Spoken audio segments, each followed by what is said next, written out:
Merci, Tristan. Cette année, au séminaire, mon but est de vous aider à apprendre à aimer les Écritures. J'espère que vous aurez plus d'assurance pour étudier les Écritures et apprendre plus efficacement. Et le plus important, j'espère qu'en étudiant, chacun de vous apprendra à aimer davantage le Sauveur. Lisons maintenant une citation de Jeffrey Holland. Wendy, peux-tu la lire pour nous, s'il te plaît? Bien sûr.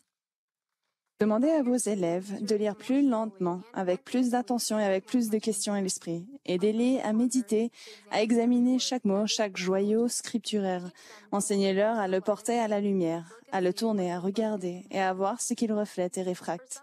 Pour un élève, un jour précis avec un besoin particulier, une telle observation peut permettre de déterrer un trésor caché dans un champ, une perle de grand prix, une perle qui n'a pas de prix. Merci, Wendy. Alors pour vous, qu'est-ce qui ressort de la citation de Frère Holland que nous venons de lire? J'ai noté qu'il a dit de les lire lentement et attentivement. Merci.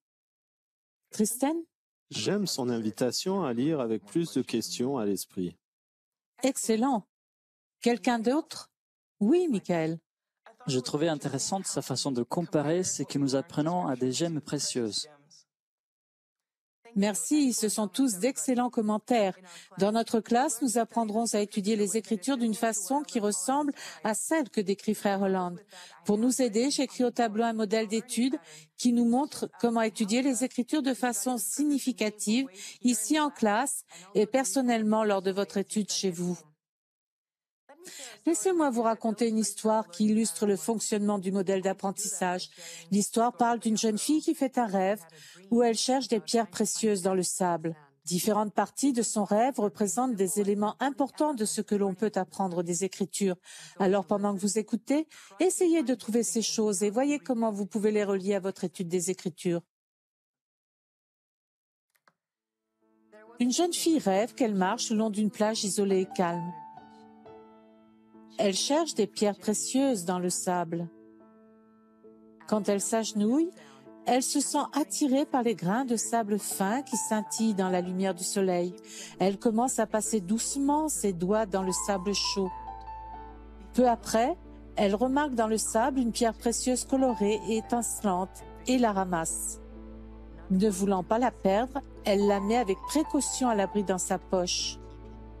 Se remettant avec hâte à sa recherche, elle découvre rapidement d'autres pierres juste sous la surface du sable. Mais la jeune fille se demande s'il y a d'autres pierres précieuses cachées plus profondément dans le sable. Déterminée, elle commence à creuser.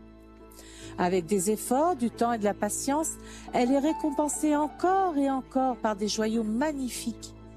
Chaque fois qu'elle trouve une nouvelle pierre, la jeune fille la tient devant le soleil et l'étudie attentivement. Elle tourne et retourne chacune d'elles dans ses doigts, découvrant sa forme et ses facettes. En examinant consciencieusement et patiemment les pierres qu'elle trouve, la jeune fille commence à apprécier les qualités et les caractéristiques uniques de chacune. Elle commence à s'attacher à ces nouveaux trésors. Après avoir cherché un moment, la jeune fille rassemble ses pierres et les tient à la lumière du soleil. Elle est émerveillée en voyant la lumière danser à travers les pierres et former un arc-en-ciel de couleurs. Alors qu'elle est assise, admirant la beauté des pierres, elle voit son père arriver. En lui souriant chaleureusement, il lui dit « Je t'ai vu creuser dans le sable, qu'as-tu trouvé ?» Enthousiaste, la jeune fille lui montre sa poignée de pierres. Puis son père lui demande « Que vas-tu faire maintenant avec tes trésors ?»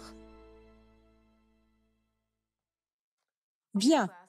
Maintenant, prenons une minute pour discuter du rapport entre cette histoire et une étude efficace des Écritures.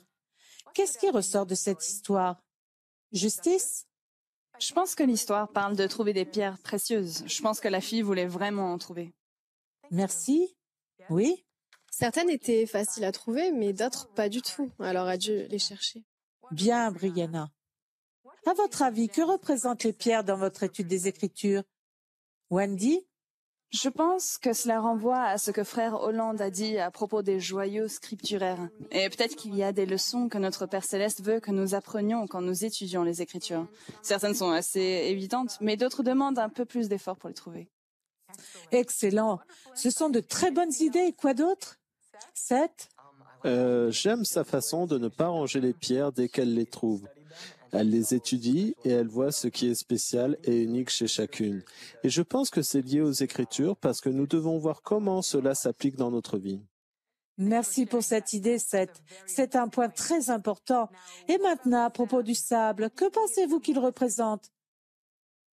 Oui? J'étais justement en train d'y réfléchir. Je pense que le sable représente les Écritures, l'endroit où l'on peut trouver des pierres précieuses. Bien, Stéphanie. N'est-ce pas formidable que toutes les histoires, les détails et les événements des Écritures produiront toujours des joyaux si nous les recherchons? Avez-vous remarqué autre chose? Wendy? J'ai aimé l'attitude du Père envers sa fille, parce qu'elle me fait penser à celle que notre Père Céleste pourrait avoir avec moi quand j'étudie mes Écritures, et à son souhait de me voir trouver autant de pierres que je peux. Excellent. Ce sont d'excellentes idées. Et quoi d'autre? J'aime beaucoup la question que son père lui pose à la fin. Que vas-tu faire maintenant avec tes trésors? Parce que cela me rappelle que je dois faire quelque chose des leçons que j'apprends. Merci. Vous faites tous d'excellents commentaires. Je pense que vous comprenez qu'une étude efficace des Écritures, c'est bien plus que juste les lire. Cela demande du travail et des efforts. Maintenant, voyons si nous pouvons relier vos idées aux éléments du modèle d'apprentissage qui est au tableau.